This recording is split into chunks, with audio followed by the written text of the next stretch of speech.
ॐ हरिः ॐ श्रीगुरुभ्यो नमः। हरिः ॐ। ॐ पार्थाय प्रतिबोधितां भगवता नारायणेन स्वयं व्यासेन ग्रथितां पुराणमुनिना मध्ये महाभारतम् अद्वैतामृतवर्षिणीं भगवतीम् अष्टादशाध्यायिनीम् अम्ब त्वामनुसन्दधामि भगवद्गीते भवद्वेषिणीम्। नमोऽस्तु ते व्यासविशालबुद्धे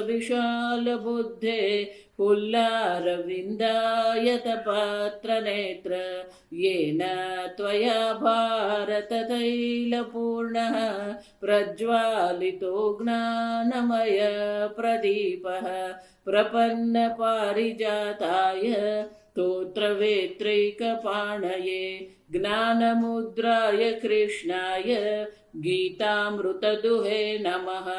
सर्वोपनिषदो गावः दुग्धा गोपालनन्दनः पार्थो वत्स सुधीर्भोक्ता दुग्धं गीतामृतं महत्। वसुदेवसुतं देवं कंसचाणूरमर्दनं देवकी परमानन्दं कृष्णं वन्दे जगद्गुरुम्। भीष्मद्रोणतथा जयद्रथजला गान्धारनीलोत्पला शल्यग्राहवती कृपेण वहने कर्णेन वेलाकुला अश्वत्थामविकर्णघोरमकरा दुर्योधनावर्तिनी सोत्तीर्णा खलु पाण्डवैरणनदी कैवर्तकः केशवः। पाराशर्यवचः सरोजममलं गीतार्थगन्धोत्कटं नानाख्यानककेसरं हरिकथा सम्बोधनाबोधितम्। लोके सज्जनषट्पदैरहरः पेपीयमानं मुदा भूयाद्भारतपङ्कजं कलिमलप्रध्वंसिन श्रेयसे। मूकं करोति वाचालं पङ्गुं लङ्घयते गिरिं यत्कृपातमहं वन्दे परमानन्दमाधवम्। यं ब्रह्मा वरुणेन्द्ररुद्रमरुतः स्तुन्वन्ति दिव्यैस्तवैः वेदैः साङ्गपदः क्रमोपनिषदैः गायन्ति यं सामगाः। ध्यानावस्थिततद्गतेन मनसा पश्यन्ति यं योगिनः यस्यान्तन्न विदुः सुरासुरगणाः देवाय तस्मै नमः। ॐ सहना भवतु सहनौ भुनक्तु सह वीर्यं करवावहै तेजस्विनावधीतमस्तु मा विद्विषावहै। ॐ शान्ति शान्ति शान्तिः। यज्ञदानतपः कर्म यज्ञदानतपः कर्म न त्याज्यं कार्यमेव तत् न त्याज्यं कार्यमेव तत्।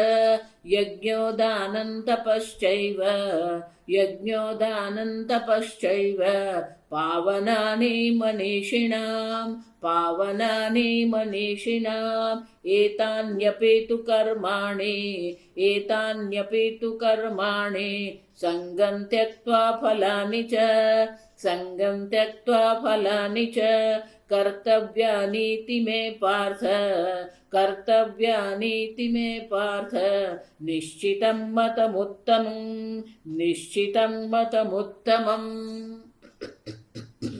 ભગવાન સ્વયં પોતાનો નિશ્ચિત ઉત્તમ મત અહીંયા રજૂ કરી રહ્યા છે। એતાની અપી કર્તવ્યાની કર્માણી કર્મ પ્રત્યેની આસક્તિ કર્મ ફળની અભિલાષા રહિત થઈને આ ત્રણ કર્મ કરવા જોઈએ। કર્તવ્યાની કરવા યોગ્ય છે। શંકરાચાર્યજી એ ભાષ્યમાં સમજાવે. ગઈકાલે આપણે જોયું નિત્યાની અપી કર્માણી બંધ હેતુત્વ આશંકયા જળ. યજ્ઞ દાન તપક કર્મ જે છે એ પણ બંધનના કારણ બની શકે જો એ સકામ બુદ્ધિથી કરવામાં આવે તો. પણ સંગમ ત્યક્ત્વા ફલાની છે, એક શબ્દમાં કહીએ તો નિષ્કામ ભાવથી જો આ 3 કર્મ કરવામાં આવે તો એ મુમુક્ષુને પાવનાની મનીષિણામ. આગળના શ્લોકમાં ભગવાને કહ્યું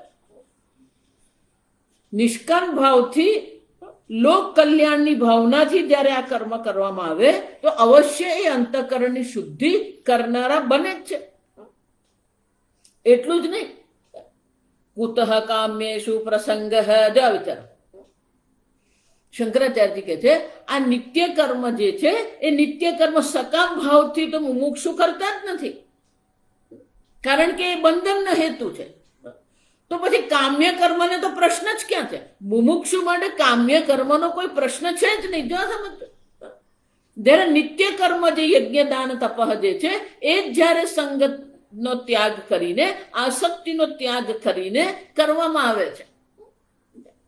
અને ભગવાને ગઈકાલે મેં કીધું એમ ભગવાને આગળ અનેક શ્લોકોમાં આ કામ્ય કર્મની નિંદા કરી જ છે. દૂરેણ હ્યવરમ કર્મ ઇતિ ચ નિંદિતત્વાત યજ્ઞાર્થાત કર્મણો અન્યત્ર ઇતિ ચ કામ્ય કર્મણામ બંધ હેતુત્વ નિશ્ચિતત્વાત. આમ ભગવાનને સ્વયં જ કહ્યું છે કે આ કામ્ય કર્મ જો કામ્ય એટલે કે સકામ ભાવથી જો કર્મ કરવામાં આવશે તો એ તમારા બંધનનો હેતુ બનવાનો જ છે.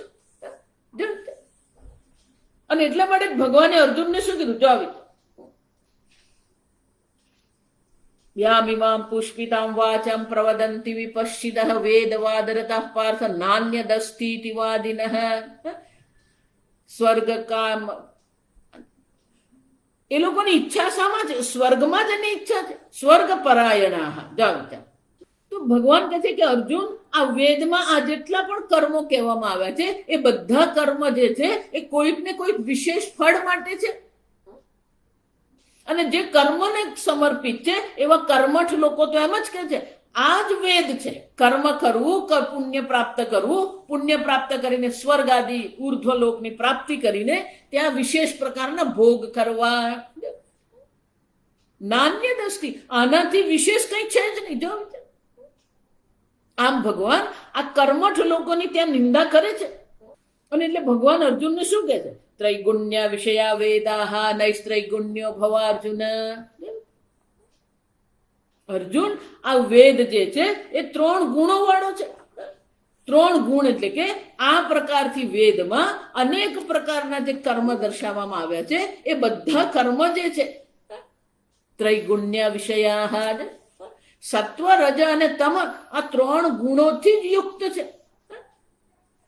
પણ અર્જુન, તારે શું કરવાનું? જો તને શ્રેયની પ્રાપ્તિ કરવી છે, તારે મોક્ષની પ્રાપ્તિ કરવી છે, નૈસ્ત્રૈગુણ્યો ભવા અર્જુન. જો વિચાર, આમ સકામ ભાવથી જે કર્મ કરવામાં આવે છે એનો ત્યાગ તો ભગવાન અર્જુનને કહી જ રહ્યા છે. ત્રૈગુણ્ય વિષયા વેદાહ. આમ ભગવાન પેલા સકામ કર્મની અહીંયા નિંદા કરે જ છે. અને અર્જુનને કહે છે નૈસ્ત્રૈગુણ્યો ભવા અર્જુન, તું 3 ગુણોથી રહિત બની જા. જો વિચાર, આ ભગવાન અનેક અધ્યાયોમાં આ વેદના સકામ કર્મની નિંદા ભગવાને કરી જ છે. આ સમજ. એટલે શંકરાચાર્યજી 8મા અધ્યાયના શ્લોકનો ફરીથી અવતરણ કરતા કહે છે ત્રૈવિદ્યા મામ સોમપાહ. જો વિચાર, ત્રૈવિદ્યા, આ 3 પ્રકારની વિદ્યા એટલે કે આ કર્મ, કામ્ય કર્મ જે છે એ કામ્ય કર્મ જ બંધનકારક છે. અને એમાં જ શું કરે છે? આવા અનેક પ્રકાર 9મા અધ્યાય 8મા ત્રૈવિદ્યા મામ સોમપાહ પૂત પાપાહ યજ્ઞ ઇષ્ટ્વા સ્વર્ગતિમ પ્રાર્થયન્તે. જો વિચાર, એ લોકોને તો સ્વર્ગગતિની ઈચ્છા છે. જો વિચાર, પણ એ લોકોને આ પુણ્ય તો પ્રાપ્ત થશે. સકામ ભાવથી કર્મ કરે છે. સકામ ભાવથી કર્મ કરવાને કારણે એ લોકોને આ પુણ્યને કારણે સ્વર્ગની ગતિ પણ તે પુણ્યમાં સાધ્ય સુરેન્દ્ર લોકમ અશ્નંતી દિવ્યાન દિવી દેવ ભોગાન. પણ ભગવાન એની પણ નિંદા કરતા શું કે છે? તે તમ ભૂક્ત્વા સર્ગલોકમ વિશારમ ક્ષીણે પુણ્ય મર્ત્ય લોકમ વિશંતિ. એટલે શંકરાચાર્યજી કહે છે ક્ષીણે પુણ્ય મર્ત્ય લોકમ વિશંતિ ઇતિ દૂર વ્યવહિતત્વાદ. આ દૂર વ્યવહિતત્વાદ એટલે કે આ મોક્ષ માર્ગ માટે વિઘ્નકારી છે. સકામ કર્મ જેને કહેવામાં આવે, નિત્ય કર્મ પણ સકામ ભાવથી જો કરવામાં આવે તો એ આપણા માટે વિઘ્નકારી છે. ન કામ્ય સુએતાની અપિતિ વ્યપદેશ. અને એટલા માટે તમે જો એમ કહેતા હોય એતાની અપી કર્માણી, તો અપી શબ્દનો અર્થ કામ્ય કર્મ છે, તો કે અપી શબ્દનો અર્થ કામ્ય કર્મની દ્રષ્ટિએ છે જ નહીં. કે મુમુક્ષુ માટે તો સકામ કર્મ જે છે એની નિંદા આગળ ભગવાન અનેક અધ્યાયોમાં કરી ગયા. બીજા અધ્યાયમાં કરી, 8મા અધ્યાયમાં, 9મા અધ્યાયમાં જો એવમ ત્રયી ધર્મ અનુપન્ના ગતા ગતામ કામ કામમ લભંતે. આ પ્રકારથી તો જે સકામ ભાવથી કર્મ કરે છે, ગતા ગતમ કામ કામ, ગતિ આ ગતિની જન્મ મૃત્યુની ગતિ અને પ્રાપ્ત થતી જ નથી. મોક્ષની કોઈ સંભાવના નથી. અને એટલા માટે શંકરાચાર્યજી કહે છે આ કામ્ય કર્મ જે છે એ કામ્ય કર્મની તો ભગવાન નિંદા કરી જ રહ્યા છે. સકામ ભાવથી કર્મ જે છે એ સકામ ભાવથી કર્મ કરવાની કોઈ આવશ્યકતા છે જ નહીં. છતાં પણ એતાની અપી કર્તવ્યાની કર્માણી. જો સમજો, કર્મનો ત્યાગ કરવાનો નથી. જો સમજો, યજ્ઞ દાન તપ કર્મ, આ 3 કર્મ જે છે એતાની કર્તવ્યાની ભગવાન સ્પષ્ટ રૂપથી કહે છે. જે મુમુક્ષુ છે એને માટે પણ આ કરવા યોગ્ય જ છે. પણ સંગમ ત્યક્ત્વા ફલાની છે, વિશેષ પ્રકારના સ્વર્ગાદી ફળની કોઈ ઈચ્છા નથી. એટલું જ નહીં, સંગમ ત્યક્ત્વા કર્મમાં પણ કોઈ આસક્તિ નથી. અને એટલે ભગવાન કહે છે કે અર્જુન આ 3 કર્મ તો બધાએ જ કરવા, ન ત્યાજ્ય, એનો તો ત્યાગ કરવાનો જ નથી. જો સંસારી હોય કે મુમુક્ષુ હોય, સાધક હોય, બધાએ જ આ કર્મ તો કરવાના જ છે. સંસારી સકામ ભાવથી કરે છે, મુમુક્ષુ છે એ નિષ્કામ ભાવથી કરે છે. અને એટલા માટે જ અર્જુન, તું જે ત્યાગની વાત કરી રહ્યો છે, એ ત્યાગ જે તું કહેવા માંગે છે, એ ત્યાગ ને સંન્યાસ તું જે કહેવા માંગે છે, તો મુમુક્ષુ જે છે એ મુમુક્ષુ સાધક જે છે એ સાધકે તો અવશ્ય આ કર્મ કરવાનું છે. તો જ એના અંતઃકરણની શુદ્ધિ થશે. અંતઃકરણની શુદ્ધિ થશે તો જ એને આ બ્રહ્મ જ્ઞાનની પ્રાપ્તિ થઈ શકે. અને એટલા માટે સંસારી છે સકામ ભાવથી કરે છે, મુમુક્ષુ છે એ નિષ્કામ ભાવથી આ 3 કર્મ અવશ્ય કરવા જોઈએ. સમજો, નિયત કર્મનો અર્થ શું થાય? નિત્ય કર્મનો અર્થ શું થાય? રોજ કરવાનું. રોજ યજ્ઞ એટલે કે રોજ દેવતાઓની પૂજા થવી જોઈએ, રોજ દાન થવું જોઈએ, રોજ તપશ્ચર્યા થવી જ જોઈએ. સ્વામીજી એટલા માટે બહુ સરસ શબ્દ, ચોઇસલેસ ચોઇસ. જો વિચાર, વિકલ્પ રહિત વિકલ્પ છે. જો વિચાર, એમાં કોઈને કોઈ પ્રકારથી પણ કોઈ અપવાદ છે જ નહીં. આ સમજો. અને એટલે ભગવાન શું કહે છે? એતાની અપી કર્માણી સંગમ ત્યક્ત્વા ફલાની ચ. તો અપી શબ્દ દ્વારા ભગવાન શું કહેવા માંગે છે? આ કર્મ તો અવશ્ય કરવા જોઈએ. મુમુક્ષુ માટે આ કર્મ પણ સમજજો, કામ્ય કર્મની સાથે નહીં. અપી શબ્દનો અર્થ શું છે? ભગવાન એ ભારપૂર્વક કહી રહ્યા છે આ કર્મ પણ અવશ્ય મુમુક્ષુએ કરવા જોઈએ. તો એનો અર્થ શું થયો? એટલે ભગવાન સ્વયં આગળ દર્શાવે. અર્જુનનો પ્રશ્ન શું હતો? સંન્યાસ શબ્દનો અર્થ અને ત્યાગ શબ્દનો અર્થ. જો સમજો, એને ભગવાન આગળ હવે દર્શાવે. તસ્માદ અજ્ઞસ્ય અધિકૃતસ્ય મુમુક્ષુ હો. તો જે મુમુક્ષુ છે, જે કર્મનો અધિકારી છે, હજી એને જ્ઞાન થયું નથી, આત્મજ્ઞાન રહિત છે, પણ એને મોક્ષની ઈચ્છા છે અને કર્મમાં એનો અધિકાર છે, તો એને શું કરવું જોઈએ? શું એને સંન્યાસ ગ્રહણ કરી લેવો જોઈએ? જો એ સંન્યાસી બની જાય, જો આ સમજો, જો યજ્ઞદાન તપશ્ચર્યા દ્વારા અંતઃકરણની શુદ્ધિ પ્રાપ્ત કરી નથી, કર્મયોગથી જો આ વિચાર, ભગવાન આગળ આપણે 5મા અધ્યાયમાં કહી જ ગયા કે કર્મયોગ દ્વારા જ અંતઃકરણની શુદ્ધિ થાય છે. કર્મયોગના 2 જ વ્યાખ્યા છે, આ સમજો. કર્મમાં ઈશ્વરાર્પણ બુદ્ધિ, કર્મફળમાં પ્રસાદ બુદ્ધિ. એટલે સ્વામીજી બહુ સરસ કહેતા, કર્મયોગ કઈ કરવાની વસ્તુ નથી. જો આ સમજો, કર્મયોગ એ તમારી ભાવના છે. કર્મ પ્રત્યે તમારી કેવી ભાવના છે, કર્મફળ પ્રત્યે તમારી કેવી ભાવના છે. કર્મ પ્રત્યે આપણે ઈશ્વરાર્પણ બુદ્ધિ છે, કર્મફળ પ્રત્યે પ્રસાદ બુદ્ધિ છે.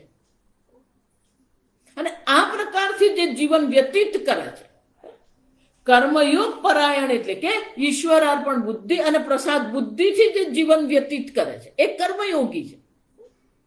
અને કર્મયોગી યુક્ત જીવન, કર્મયોગ યુક્ત જીવન છે, એનાથી જ અંતઃકરણની શુદ્ધિ થશે. પણ અંતઃકરણની શુદ્ધિ થઈ નથી અને જો સંન્યાસ ગ્રહણ કરી લીધો તો ભગવાન શું કહે છે? સંન્યાસસ્તુ મહાબાહો દુઃખમ આપતુમ.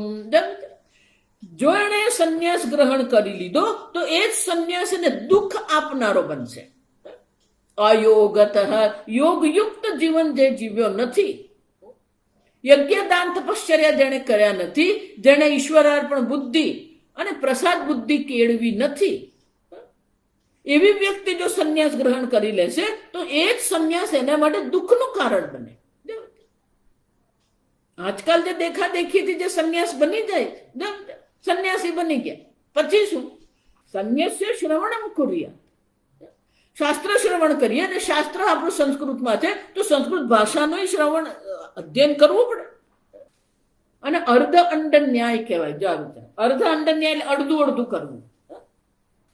સંસારથી વૈરાગ્ય છે, સંસારના કાર્યમાં કોઈ રુચિ નથી એટલે સંન્યાસી બની ગયો. પણ સંન્યાસી બન્યા પછી સંન્યાસ જીવનની જે જીવન શૈલી જે છે, એ જીવન શૈલી આપણે અપનાવી ખરી નહીં.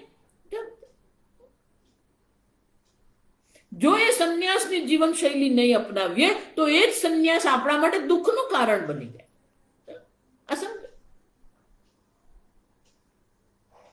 અને એટલા માટે ભગવાન ત્યાં કહે છે કે સંન્યાસી બાંધ્યા પછી પણ એ સંન્યાસ એને માટે દુઃખનું કારણ બને. કેમ? અયોગત.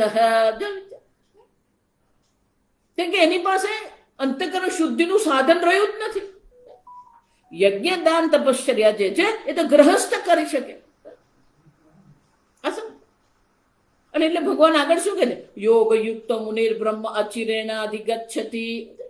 જે યોગ યુક્ત છે, યોગની ભાવનાથી જે જીવન જીવી રહ્યો છે, એ વ્યક્તિ જે છે, પછી સંન્યાસી હોય કે ગ્રહસ્થ હોય, એને બ્રહ્મ જ્ઞાનની પ્રાપ્તિ અચિરેણ તત્કાલ એને પ્રાપ્ત થાય.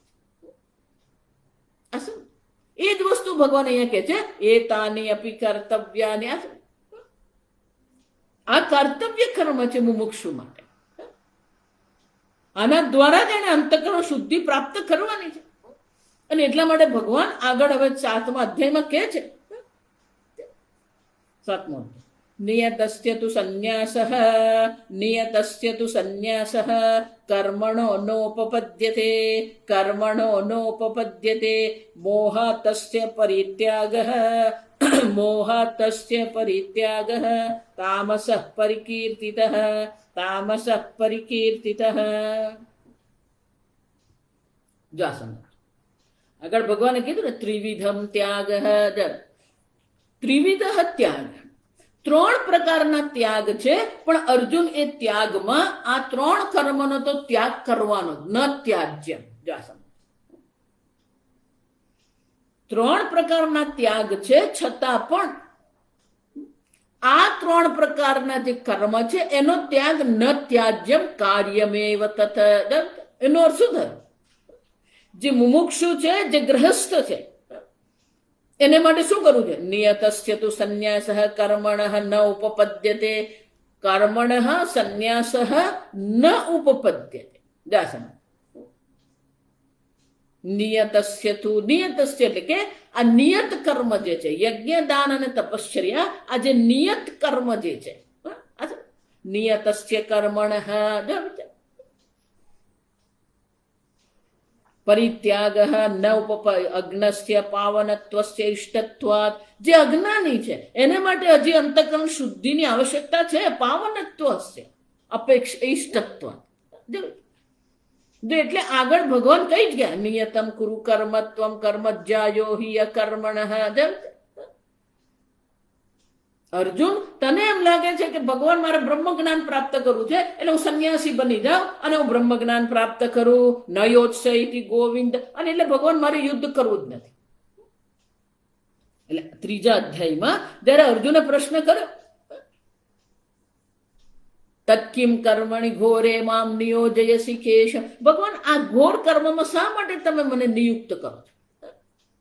ત્યારે ભગવાને અર્જુનને શું ઉત્તર આપ્યો? નિયતમ કુરુ કર્મત્વમ.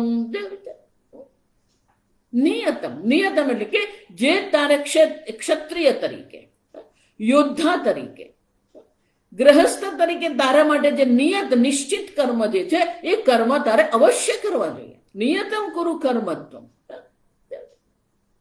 કર્મજ્જાય અકર્મણઃ. કે કર્મ ન કરવા કરતા તો કર્મ કરવું વધુ યોગ્ય છે. કર્મ જાય અકર્મણઃ. કર્મ ન કરવા કરતા તો આ યજ્ઞ દાન તપશ્ચર્યા કર્મ, પોતાના કર્તવ્ય કર્મનું પાલન કરવું વધુ યોગ્ય છે. અંગ્રેજીમાં એને સેફ કહેવામાં આવે. વધુ સુરક્ષિત માર્ગ છે આપણા માટે. જો બધું છોડીને બેસી ગયા, અંતઃકરણની શુદ્ધિ થશે નહીં તો એ જ સંન્યાસ જે છે એ દુઃખનું કારણ બને. અને એટલે ભગવાન કહે છે કે આ નિયત કર્મ જેને કહેવામાં આવે છે, જે નિત્ય કર્મ જે છે, યજ્ઞ દાન તપશ્ચર્યા જે છે, એનો ત્યાગ સંન્યાસ કરવો યોગ્ય નથી. ન ઉપપદ્યતે.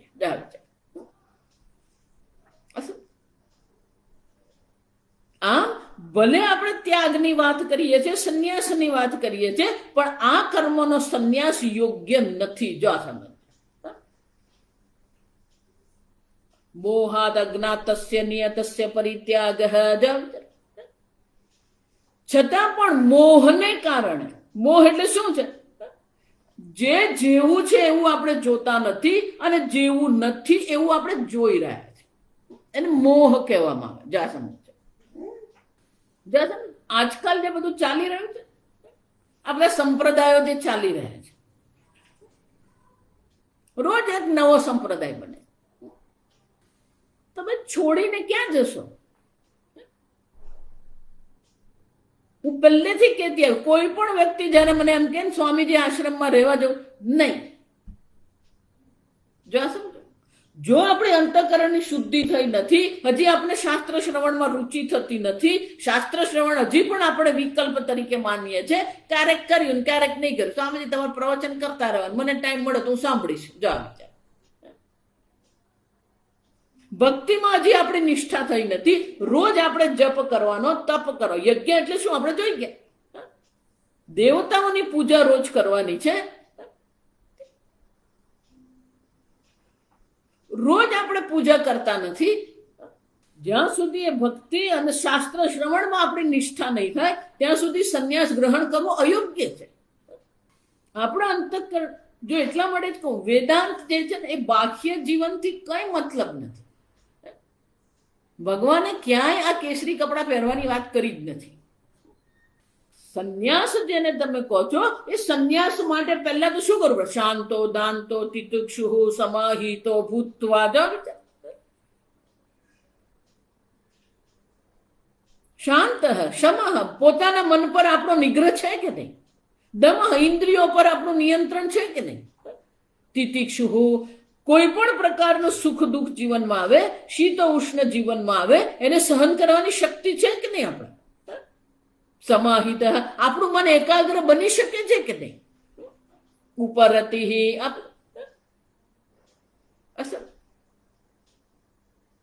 આ બધા લક્ષણો આપણે પહેલા કેળવવાના છે. શમઃ, દમઃ, તિતિક્ષા,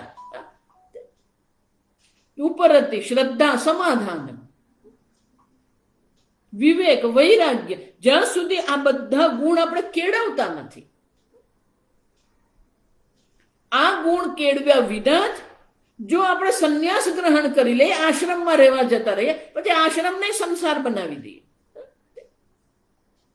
એટલે વર્ષોથી આ એક જ વાક્ય હું બોલું છું કે ઘરમાં તમારા 5 લોકોનો સંસાર છે, આશ્રમ 500 નો સંસાર છે. જો આ વિચાર, આ બધા આશ્રમો જે ચાલે ને તમે જુઓ તો ખબર પડે.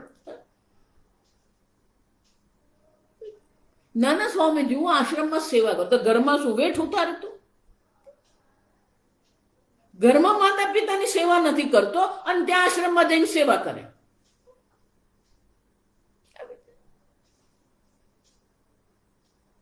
માતા પિતાની સેવા કરવી એ તો કર્તવ્ય છે.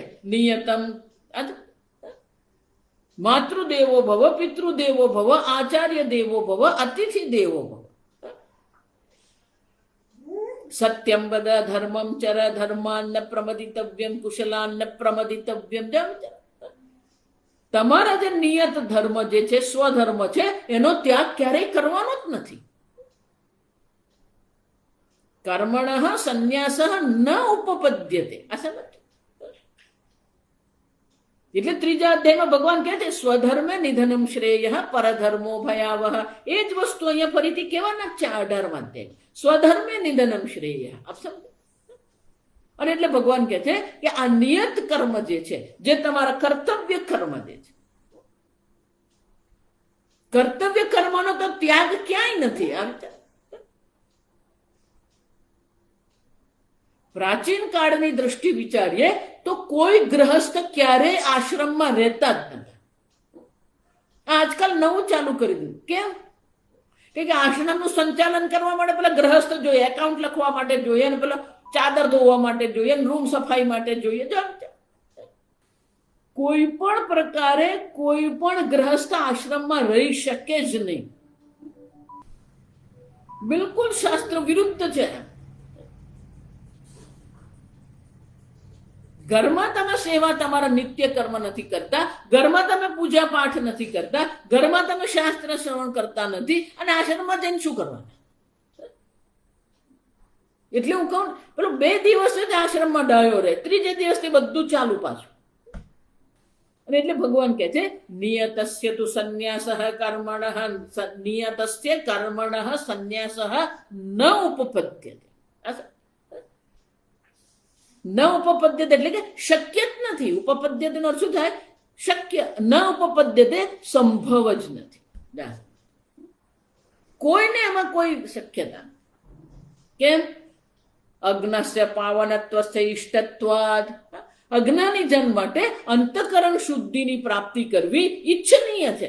કેમ? અંતઃકરણ શુદ્ધિ દ્વારા જ બ્રહ્મ જ્ઞાન પ્રાપ્ત થઈ શકે, બ્રહ્મ જ્ઞાન દ્વારા જ મોક્ષની પ્રાપ્તિ થઈ શકે.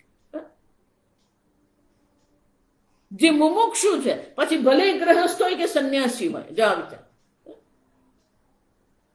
પણ જ્યાં સુધી અંતઃકરણની શુદ્ધિ થતી નથી, જ્યાં સુધી આ મોહની નિવૃત્તિ થતી નથી. એટલે બીજા અધ્યાયમાં ભગવાન કહે કે યદા તે મોહ કલિલમ બુદ્ધિર વ્યતિતરિષ્યતિ. આ મોહરૂપી કાલુષ્ય, મલિનતા જે તારા હૃદયમાં અર્જુન છે, એ જ્યાં સુધી યદા, જ્યાં સમજો ભગવાન ત્યાં શરત રાખે છે. આ શરત છે. જ્યારે આ અંતારી બુદ્ધિમાંથી મોહરૂપી કાલુષ્ય, મલિનતાની નિવૃત્તિ થશે, નિર્વેદમ, ત્યારે તારા મનમાં વૈરાગ્ય આવશે. અને જ્યારે વૈરાગ્ય આવે, નિર્વેદમાયાત શ્રુતિ વિપ્રતિપન્ના. તે આ પ્રકારથી શ્રુતિમાં જે પણ કર્મ કરવામાં આવે છે, સર્વ કર્મ પ્રત્યે તારા મનમાં વૈરાગ્ય જાગૃત થાય. તો પછી શું થાય? બુદ્ધિ વ્યતિતરિષ્ય. તો એની બુદ્ધિ આ બ્રહ્મ જ્ઞાનમાં નિષ્ઠ થઈ શકે. જો અને એટલે ભગવાન કહે છે કે હવે ભગવાન આ 3 પ્રકારના ત્યાગ દર્શાવે છે. જા સમજ.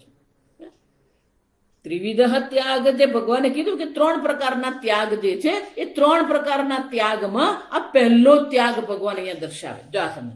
આપણે જોઈ ગયા કે 3 પ્રકારના તામસિક ત્યાગ, રાજસિક ત્યાગ અને સાત્વિક ત્યાગ. ત્યાગો હિ ત્રિવિધ સંપ્રકીર્તિત. 3 પ્રકારથી ત્યાગ છે. તો પહેલો ત્યાગ તામસિક ત્યાગ કોને કહેવામાં આવે? મોહાતસ્ય પરિત્યાગ તામસઃ પરિકીર્તિત. મોહાત અજ્ઞાનાત. નિયતમ અવશ્યમ કર્તવ્યમ. નિયત કર્મ એટલે કે જે અવશ્ય કર્તવ્ય, અવશ્ય કરવાના. એમાં આપણને કોઈ વિકલ્પ છે જ નહીં. અને એટલે શંકરાચાર્યજી કહે છે નિયતમ ચ અવશ્યમ કર્તવ્યમ. આ નિયત જે કર્મ જે છે એ અવશ્ય કર્તવ્ય કર્મ છે. તદ્યજ્યતે ચ ઇતિ વિપ્રતિષિદ્ધમ. જો એ નિયત કર્મ છે તો પછી એનો ત્યાગનો પ્રશ્ન જ ક્યાં આવે? એટલે શંકરાચાર્યજી કહે છે નિયત કર્મ અને એનો ત્યાગ કરવો તો એ પરસ્પર કેવા છે? વિરોધાભાસ છે. જો વિચાર, વિપ્રતિષિદ્ધમ એટલે કે પરસ્પર વિરોધી છે. નિયત કર્મ શબ્દનો અર્થ જે થાય કે તમારે રોજ કરવાના, પછી એનો ત્યાગનો પ્રશ્ન જ ક્યાં આવે? અને છતાં પણ ત્યાગ કરવામાં આવે તો એ ત્યાગ કોને કારણે? અતઃ મોહ નિમિત્ત પરિત્યાગ. ખબર છે કે આ રોજ જ કરવાના છે અને છતાં પણ એનો ત્યાગ જો થતો હોય તો એ ત્યાગનું નિમિત્ત શું છે? મોહ તસ્ય પરિત્યાગ. મોહ છે મનમાં. જ્યાં સુખ નથી ત્યાં સુખ જોઈ રહ્યા છે, જ્યાં દુઃખ નથી ત્યાં દુઃખ જોઈ રહ્યા છે. મોહ શબ્દનો અર્થ જ શું થાય? આ બધું સંસારની કોણ ખટપટ કરે? આપણે આશ્રમમાં જઈને આરામથી રહેવાનું. કેમ? આ આશ્રમમાં કેમ રહેવાનું? જો સમજ. પહેલી જ વસ્તુ, રસોઈની માથાકૂટ કરવાની નહીં. કોઈ બિલ, લાઇટના બિલ કે ઘરવેરાના બિલ કે કોઈ બિલ ભરવાના નહીં. લોકો આશ્રમમાં કેમ રહેવા માંગે? કારણ કે આ બધું કરવાનું નહીં ને. સમજે છે? આ મોહ છે. પછી તું આશ્રમમાં રહીને કરવાનો શું? જો એટલા માટે મારી પાસે કોઈ પણ આવીને મને એમ કે મારે સાધક બની જવું, મારે ઘર છોડી દેવું છે, મારે સંન્યાસ ગ્રહણ કરવો છે, પ્રશ્ન સંન્યાસનો નથી. જો આ સમજો બરાબર. પ્રશ્ન એ છે કે તમારા અંતઃકરણની શુદ્ધિ થઈ કે નહીં. પ્રશ્ન એ છે કે તમારા મનમાં સંસાર પ્રત્યે વૈરાગ્ય છે કે નહીં. પ્રશ્ન એ છે કે તમને શાસ્ત્ર શ્રવણમાં રુચિ છે કે નહીં. સંસાર પ્રત્યે હજી વૈરાગ્ય થયો નથી અને સંન્યાસી બનીને બેસી ગયા. શાસ્ત્ર શ્રવણમાં રુચિ નથી, પૂજા પાઠમાં રુચિ નથી અને સંન્યાસી બનીને બેસી ગયો. અને શું કહે? મોહાત્તસ્ય પરિત્યાગ. મોહથી જ આપણે આ બધાનો ત્યાગ કરીએ. ભગવાન કહે છે જો મોહને કારણે. કેમ? કારણ કે એમાં આ બધી કોણ ખટપટ કરે? આમ એમાં દુઃખ જુએ છે. કર્તવ્ય કર્મમાં પણ જે દુઃખ જુએ છે. મોહથી જે કર્મ ત્યાગ કરે છે, આ ત્યાગ કેવો છે? તામસઃ પરિકીર્તિત. કેમ? મોહ ચ તમઃ ઇતિ. કારણ કે મોહ જ તમસ છે. પ્રકાશમ ચ પ્રવૃત્તિમ ચ મોહમેવ ચ પાંડવ. આપણે જોઈ કે ગુણાતીતમાં મોહ એટલે તામસિકતા જ છે. અને એટલે ભગવાન કહે છે આ નિયત કર્મ છે અને નિયત કર્મ છે એટલે પરિત્યાગનો તો કોઈ પ્રશ્ન જ નથી. અને છતાં પણ એ પરિત્યાગ કરી રહ્યો છે. કોને કારણે? મોહના નિમિત્તથી. જો એટલા માટે સ્વામીજી શું કરે? પૂજ્ય સ્વામીજીએ જીવન પર્યંત શું કર્યું? જેણે શાસ્ત્ર શ્રવણ કર્યું છે એને જ સંન્યાસ દીક્ષા આપતા. આ સમજ.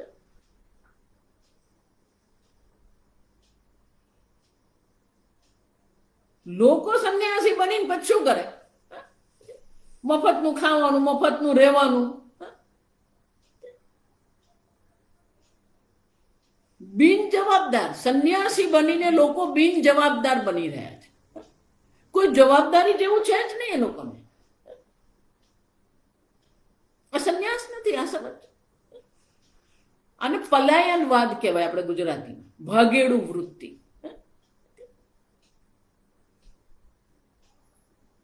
અને એટલે ભગવાન કહે છે આ પ્રકારનો ત્યાગ એ તો તામસિક ત્યાગ છે, પલાયનવાદ છે.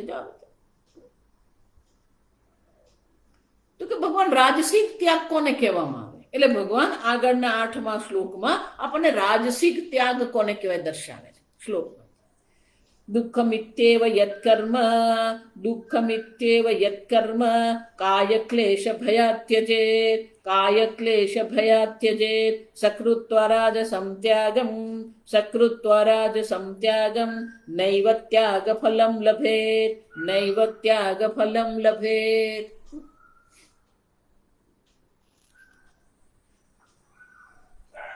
દુઃખમ ઇત્યેવ યત્કર્મ,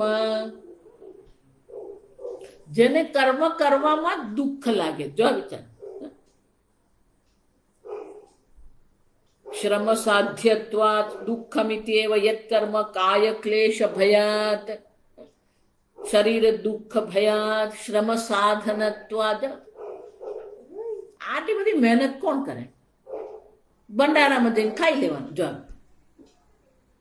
રસોઈ બનાવવાની, રસોઈ બનાવવા શાકભાજી લઈ આવવાનું, શાકભાજી સુધારવાનું, શાકભાજી બનાવવું, હવે વાસણો કરવા, આ બધું કોણ કરે?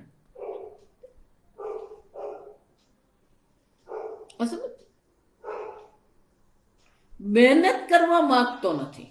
કાય ક્લેશ એટલે કે શરીરથી કોઈ મહેનત કરવા માંગતો જ નથી. ના રે, હું આ બધું કામ નહીં કરું.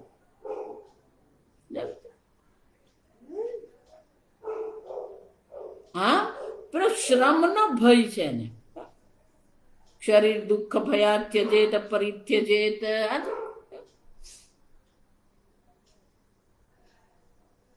આમ એ આપણી સીધી ભાષામાં કહીએ, કોઈ મહેનતથી ખાવા માંગતો, મફતનું મળે ને ત્યાં સુધી કોઈ મહેનત કરવા તૈયાર જ નહીં. એટલે શંકરાચાર્યજી પણ ભજગોવિંદમાં કહી કે ઉદર નિમિત્તમ બહુકૃત વેશ. તમે જાઓ ઋષિકેશ જાઓ, તમે કુંભ મેળામાં જાઓ, વૃંદાવનમાં જાઓ, આ જ બધું ચાલે. એક સાધક તરીકે ને ગાંભીર્ય જેને કહેવામાં, સાધક તરીકેની ગંભીરતા જેના જીવનમાં છે કે નહીં?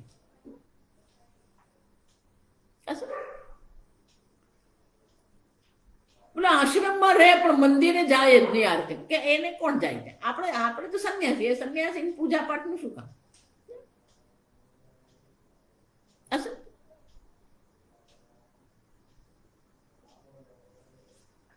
ભક્તિનો કોઈ વિકલ્પ નથી. આ સમજો, બ્રહ્મચર્ય અવસ્થામાં ભક્તિ છે, ગાયત્રી જપ કરવાનો જ છે. ગ્રહસ્થે પણ ગાયત્રી જપ કરવાનો છે. પોતાના કુળના ઈષ્ટ દેવતા જે છે એની પણ પૂજા પાઠ જપ કરવાનો. વાનપ્રસ્થ તો પૂજા પાઠ જપ અને શાસ્ત્ર શ્રવણથી બીજું કઈ કરવાનું જ નથી. સંન્યાસીને પણ શું છે?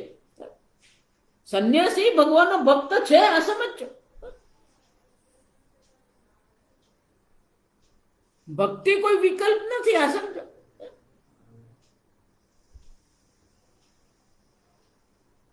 આમ ભગવાન કહે છે, પણ છતાં પણ પેલા શરીરના પરિશ્રમના ભયથી શું કરી રહ્યો છે? આ બધું ત્યાગ કરીને બેસે.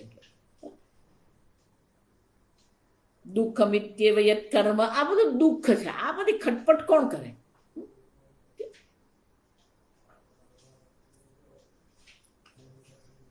યજ્ઞ દાન તપશ્ચર્યા સેવા કર્મમાં જેને દુઃખ દેખાય છે, કાયા ક્લેશ, શરીરથી કોઈ પરિશ્રમ કરવા તૈયાર નથી, સેવા કરવા તૈયાર. સકૃત્વા રાજસમ ત્યાગમ ત્યાગ ફલમ નૈવ લભેત. ભગવાન કહે છે, ભલે એને ત્યાગ કરી દીધો, ભલે સંન્યાસ એને ગ્રહણ કરી લીધો, પણ એ ત્યાગનું ફળ એને મળતું નથી. એનો અર્થ શું? એ જે છોડીને બેઠો છે, એને જે ત્યાગ કર્યો છે, એ ત્યાગ એને માટે નિષ્ફળ જાય છે. જ્ઞાનપૂર્વકસ્ય સર્વકર્મ સંત્યાગસ્ય ફલમ મોક્ષાખ્યમ ન લભેત. જ્ઞાનપૂર્વકમ, અકર્તા અભોક્તા આત્માના જ્ઞાનપૂર્વક જ સર્વકર્મ ત્યાગ, તો જે તમને મોક્ષ આપી શકે. જો સમજો, બાકી તમે શ્રમ જોઈને, મહેનત જોઈને કર્મનો ત્યાગ તમે કરીને બેસી જશો તો એ તમને મોક્ષ આપી શકે એમ છે જ નહીં, કારણ કે બ્રહ્મ જ્ઞાન જ નહીં થાય. જો ત્યાગનું જે ફળ તમને મળવું જોઈએ, જે ત્યાગના ફળથી તમને અંતઃકરણ શુદ્ધિની પ્રાપ્તિ થઈ શકે, જે ત્યાગનું ફળ જે છે એ સર્વ કર્મનો ત્યાગ થવો જોઈએ, એ પણ નહીં મળે. અને એ નથી તો મોક્ષાખ્યમ. ત્રણ વસ્તુ થઈ. રાજસિક ત્યાગ છે તો એ ત્યાગનું ફળ મળતું નથી. ત્યાગનું પહેલું ફળ છે અંતઃકરણ શુદ્ધિ. ત્યાગનું ફળ છે બ્રહ્મ જ્ઞાન. ત્યાગનું ફળ છે સર્વકર્મ ત્યાગ. મોક્ષાખ્યમ.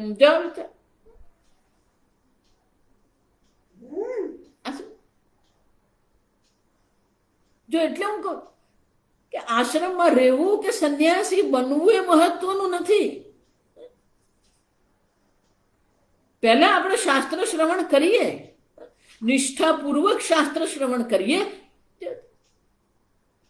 એટલે આગળ મેં તમને કીધું, પૂજ્ય સ્વામીજી જ્યાં સુધી એને શાસ્ત્ર શ્રવણ ભલે આશ્રમમાં રહીને ન કર્યું હોય, પણ એના શહેરમાં જે સ્વામીજી છે એ સ્વામીજી પાસે વર્ષો સુધી એને શાસ્ત્ર શ્રવણ કર્યું છે, તો જ સ્વામીજી એને સંન્યાસ દીક્ષા આપતા. પહેલા તમે શાસ્ત્ર શ્રવણ તો કરો, પહેલા તમે ભક્તિ તો કરો. પણ ભક્તિ જીવનમાં નથી, શાસ્ત્ર શ્રવણ જીવનમાં નથી, અને ત્યાગ કરીને બેસી ગયા તો એ ત્યાગનું ફળ મળવાનું જ નથી આપણને. ત્યાગનું ફળ, અંતિમ ફળ, જે મોક્ષ જેને કહીએ છીએ, એ મોક્ષની પ્રાપ્તિ એને કોઈ પ્રકારે થઈ શકે એમ છે જ નહીં. જા સમજ.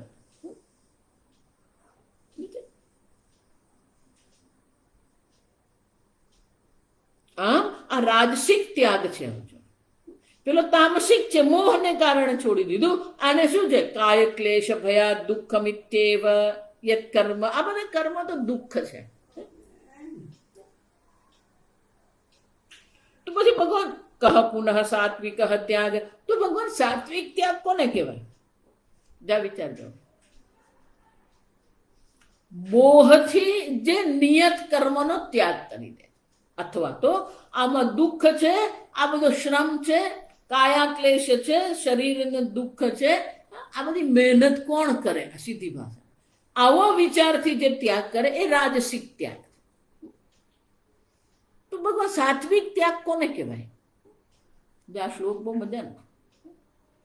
કાર્યમિત્યેવ યત કર્મ, કાર્યમિત્યેવ યત કર્મ નિયતમ ક્રિયતે અર્જુન, નિયતમ ક્રિયતે અર્જુન, સંગમ ત્યક્ત્વા ફલં ચૈવ, સંગમ ત્યક્ત્વા ફલં ચૈવ, સત્યાગ સાત્વિકો મતઃ, સત્યાગો સાત્વિકો મતઃ. જો આજે તમને વારંવાર કહું, ભૌતિક રીતે કર્મનો ત્યાગ. ભગવાન શું કહે છે? સાત્વિક ત્યાગ કોને કહે? કાર્યમ ઇત્યેવ યત કર્મ નિયતમ ક્રિયતે અર્જુન. સમજાય? ભૌતિક રીતે જેને કર્મનો ત્યાગ કર્યો જ નથી. જે નિયત કર્મ છે એ બધા નિયત કર્મ કાર્યમિત્યેવ, આ કરવા યોગ્ય છે એવી ભાવનાથી જે સર્વ નિયત કર્મ કરી રહ્યો છે, ક્રિયતે. આમ ભૌતિક રીતે કર્મનો ત્યાગ જ થયો નથી. જો વિચાર, ભૌતિક રીતે તો યજ્ઞ દાન તપશ્ચર્યા જેને કહેવામાં આવે, શાસ્ત્ર શ્રવણ જેને કહેવામાં આવે, ભક્તિ જેને કહેવામાં આવે, એ કોઈ પણ કર્મનો એને ત્યાગ કર્યો નથી. આ મારું કર્તવ્ય કર્મ છે એવી ભાવનાથી એ કરી રહ્યો છે, નિયતમ. જો એટલું જ નહીં તો પછી એનો ત્યાગ ક્યાં છે? એને તો કર્મ કર્યું. સંગમ ત્યક્ત્વા ફલં ચૈવ. સંગમ ત્યક્ત્વા. કર્મ પ્રત્યેની આસક્તિ, કર્મફળ પ્રત્યેની આસક્તિનો એને ત્યાગ કરી દીધો છે. એનો અર્થ શું થયો? ભૌતિક રીતે તો એ બધા જ કર્મ કરી રહ્યો છે, પણ આંતરિક રીતે એ આસક્તિનો ત્યાગ કરે છે. અને આસક્તિનો ત્યાગ જે કર્યો એને સાત્વિક ત્યાગ કહેવામાં આવે. સમજાય છે?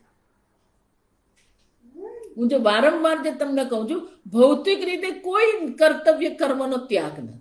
યજ્ઞ દાન તપ કર્મ કાર્યમેવ તત ન ત્યાજ્ય. કોઈ પણ પ્રકારે આ કર્મનો ત્યાગ જે કરતો નથી અને આ મારું કર્તવ્ય કર્મ છે એવી ભાવનાથી જે કર્મ કરે છે, એ સર્વ પ્રકારથી શું છે? પોતાના કર્તવ્ય કર્મનું પાલન કરી જ રહ્યો છે. કાર્યમ કર્તવ્યમિતિ યત કર્મ નિયતમ ક્રિયતે. શંકરાચાર્ય વિશેષ અહીંયા કઈ લખતા નથી, ક્યાં કઈ કહેવા જેવું છે જ નહીં. સંગમ ત્યક્ત્વા ફલં ચૈવ.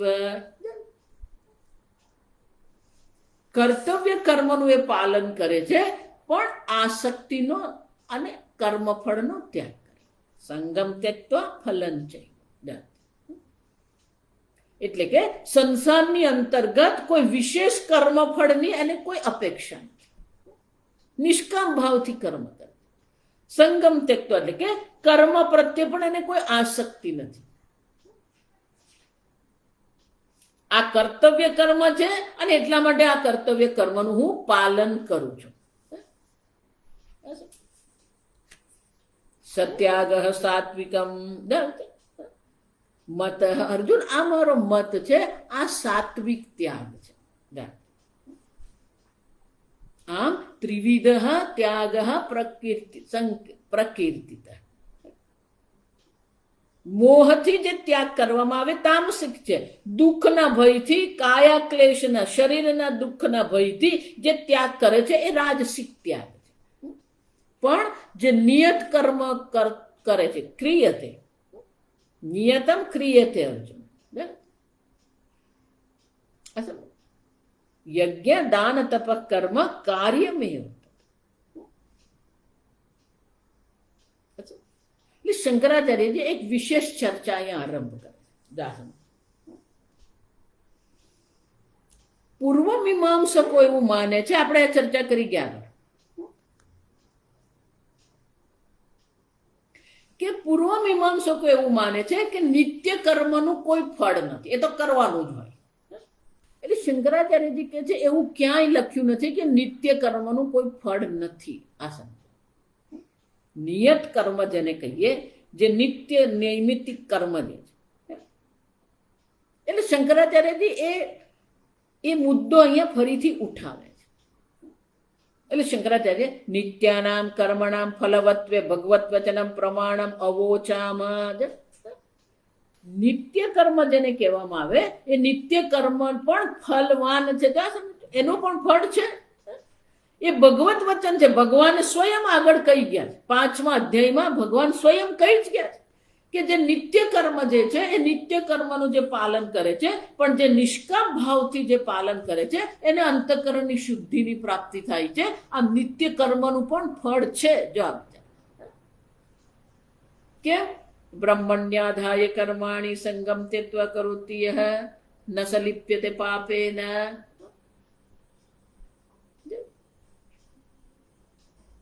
પદ્મપત્રૈવ અંબસી. જેવી રીતે પેલું કમળનું પાન પાણીમાં રહેવા છતાં પણ એ પાણીથી ભીંજાતું નથી, એ જ રીતે બ્રહ્મણ્યાધાય, બ્રહ્મણી આધાય ઈશ્વર, ઈશ્વરાર્પણ બુદ્ધિથી જે કર્મ કરે છે, ન સલિપ્યતે પાપે ન. ભગવાન ત્યાં કહી જ ગયા, એને કોઈ પાપ લાગતું જ નથી. ભલે કર્મ કરી રહ્યો છે, કર્મનું ભલે ઇષ્ટ અનિષ્ટ અને મિશ્ર ફળ હોય છે, છતાં પણ ઈશ્વરાર્પણ બુદ્ધિથી જો આપણે કર્મ કરીએ તો એ જ કર્મ આપણા અંતઃકરણની શુદ્ધિનું કારણ બને. એટલું જ નહીં, કાયેન મનસા બુદ્ધ્યા કેવલ ઇન્દ્રિયૈરપી યોગિનઃ કર્મ કુર્વન્તિ સંગમ ત્યક્ત્વા આત્મશુદ્ધયે. જે યોગી છે, જે કર્મયોગી છે, કાયેન શરીરથી, મનસા મનથી, બુદ્ધિથી, કેવલ ઇન્દ્રિયૈ, આમ એ સર્વ પ્રમાણથી કર્મ કરી જ રહ્યો છે. પણ એ કર્મ શાના માટે કરે છે? સંગમ ત્યક્તો આત્મશુદ્ધયે. જો આ સમજો, આ સંગમ ત્યક્તો શબ્દ જે છે ને અનેક વાર આવે છે. અહીંયા પણ એ જ કીધું, સંગમ ત્યક્વા ફલન ચૈવ. કર્મમાં કોઈ પ્રકારથી આસક્તિ નથી. ઈશ્વરાર્પણ બુદ્ધિથી બ્રહ્મણી આધાય કર્મ, ઈશ્વરને અર્પણ કરીને એ કર્મ કરી રહ્યો છે. ઈશ્વરાર્પણ બુદ્ધિથી એ કર્મ કરે છે. આપણે બોલીએ ખરા, પણ એ ભાવના આપણામાં આવતી નથી. આ સમજો, ઈશ્વરાર્પણ બુદ્ધિ જે છે ને એ ભાવના આવવી જોઈએ. એટલે સ્વામીજી કે કર્મયોગ એ ભાવના છે. આપણામાં ઈશ્વરાર્પણ ભાવના આવી કે નહીં? પ્રસાદ બુદ્ધિની ભાવના આપણા મનમાં કેળવાય કે નહીં? જવાબ છે. ભલે આપણે શ્લોક બોલીએ ખરા, કાયેન વાચા મનસેન્દ્રિયર્વા કે બુદ્ધ્યાત્મના પ્રકૃતે સ્વભાવાત કરોમિ યદ્યત સકલમ પરસ્મૈ નારાયણાયેતિ સમર્પયામિ. પૂજા કરીએ ત્યારે પૂજાને અંતે પણ આ શ્લોક બોલવાનો હોય.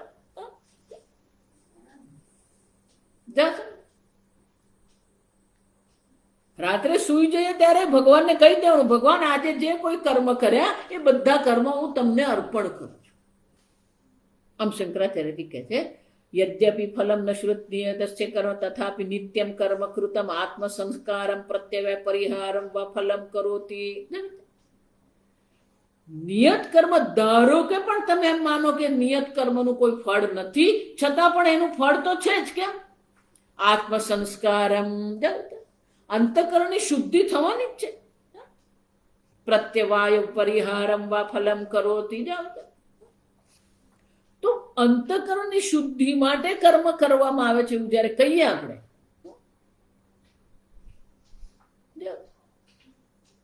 તો કર્મ દ્વારા આપણે અંતઃકરણ શુદ્ધિ પાવનાની મનીષ અંતઃકરણની શુદ્ધિ પ્રાપ્ત કરવાની છે. જ્યાં સુધી અંતઃકરણની શુદ્ધિ પ્રાપ્ત નહીં થાય ત્યાં સુધી કોઈ પણ પ્રકારે બ્રહ્મ જ્ઞાનની કોઈ શક્યતા નથી.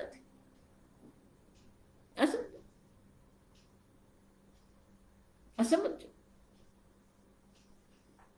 શુદ્ધ અંતઃકરણમાં જ, નિર્મળ અંતઃકરણમાં જ બ્રહ્મ જ્ઞાન સંભવ છે. હા, ભગવાન અહીંયા સ્પષ્ટ રૂપથી કહે છે કે બાહ્ય દ્રષ્ટિએ બધા કર્મ કરી રહ્યો છે, પણ આંતરિક રીતે એને કર્મ પ્રત્યે કોઈ આસક્તિ નથી. કર્મફળની પણ કોઈ એને અપેક્ષા નથી. સંસારની અંતર્ગત જે કર્મફળ જેને કહેવામાં આવે એવા કર્મફળની એને કોઈ અપેક્ષા છે જ નહીં.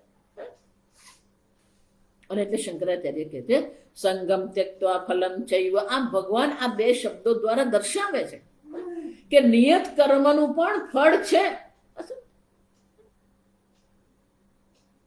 નિવાર્ય ફલમ ત્યક્ત્વા ઇતિ અનેનાતઃ.